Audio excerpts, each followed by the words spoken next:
Hello, bonjour. Aujourd'hui, on va parler du mariage impérial, d'un mariage impérial. Il s'agit de celui de Mako du Japon. Donc, si vous ne savez pas de quoi il s'agit, en fait, Mako, c'est une princesse impériale japonaise qui a fait le choix de l'amour au lieu des obligations. C'est-à-dire qu'elle a décidé d'épouser un roturier, ce qui n'est pas permis dans la loi japonaise, traditionnelle japonaise. Et il est écrit que si elle veut épouser ce monsieur, il faut qu'elle laisse tous ses obligations et ses privilèges. Ses privilèges, c'est-à-dire son titre de princesse, même l'argent qui lui aurait été donné pour pouvoir vivre à l'étranger. Ce qu'elle a fait de façon consciente, elle choisit l'amour, elle veut vivre avec ce monsieur qui est un avocat à New York. Ça fait 3 ans qu'ils ne se sont pas vus. Et elle tient bon, elle veut l'épouser. Donc, tout le monde a applaudi ce geste en disant que voilà quelqu'un qui sacrifie sa position sociale et son argent pour l'amour, et ça a été applaudi partout en Angleterre. Ce qui est très intéressant ici, c'est que en fait, tout le monde applaudit et les gens en Angleterre disent que voilà, Harry, c'est ce que tu aurais dû faire, c'est-à-dire que tu aurais dû laisser tes privilèges. Donc, ils font une comparaison avec Harry, un rapprochement avec Harry, l'histoire d'Harry et Meghan. Donc, le but de cette vidéo, c'est pour montrer que c'est une situation différente, mais similaire. Dans quel sens ?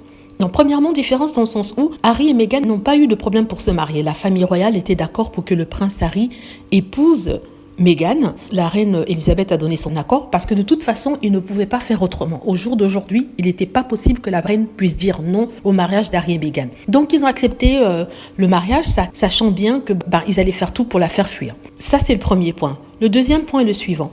Mako a renoncé à son privilège et aussi à l'argent parce qu'il a été écrit dans la Constitution, dans la loi impériale, qu'une princesse impériale, si elle se marie avec un roturier, doit tout abandonner. Alors que ce n'est pas le cas du prince Harry et de Meghan Markle. Il n'était pas question au prince Harry d'abandonner ses titres parce qu'il a décidé de ne plus être membre seigneur de la famille royale. Il n'y a rien d'écrit dans la Constitution anglaise dans ce cas-là. Donc c'est pour ça que Harry n'a rien à apprendre de ce couple-là parce qu'il n'avait pas à faire ce choix-là. Son choix, c'est de se retirer, vivre avec sa femme. C'est ce qu'il a fait, mais dans la Constitution, il n'est pas dit qu'ils doivent donner ses titres. Ça, c'est la différence entre les deux cas. Dans le cas de Mako, elle doit remettre ses titres et elle ne doit pas bénéficier d'une bonne pension d'1 500 000 euros. Et c'est pas le cas du prince Harry. Le prince Harry a demandé de travailler.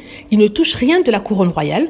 La couronne ne lui donne pas d'argent. Il gagne lui-même son argent. Donc, si on fait le rapprochement entre les deux cas, c'est vrai qu'il y a des similitudes. La similitude, en fait, c'est la seule que je vois, c'est le fait que la presse a harcelé ce couple. La presse japonaise a harcelé Mako et son fiancé. Ils ont écrit des horreurs sur la famille de son fiancé. D'ailleurs, Mako disait que ça lui avait causé une sorte de traumatisme. Et c'est dans ce sens-là qu'il y a la similitude entre le traitement que a reçu Mako et le traitement qu'a reçu Meghan Markle, qui était très, très brutal. Et l'autre similitude, en fait, c'est le choix qu'ils ont fait. Le prince Harry a choisi l'amour et la protection de sa famille au détriment, bien sûr, entre guillemets, de ses obligations, sachant qu'il a demandé à faire moitié-moitié, travailler pour la famille royale. C'est ce que je vois, les deux similarités que je vois parmi ces deux cas bien précis. Donc, je trouve quand même un peu hypocrite de la part des détracteurs de Meghan Markle de dire au prince Harry de prendre l'exemple sur ce couple-là, parce que justement, le couple-là est en train de dénoncer ce que font ces mêmes personnes qui applaudissent ce couple-là. C'est-à-dire être de mauvaise foi, négative, et leur causer un stress incroyable parce qu'ils ont fait un choix de vie. Voilà, c'est mon explication par rapport à cela. Dites-moi ce que vous en pensez. J'espère que vous avez aimé la vidéo. N'hésitez pas à cliquer sur like si c'est le cas, à vous abonner pour plus de vidéos et à cliquer sur la petite cloche afin d'être averti lorsque je poste une nouvelle vidéo. Merci.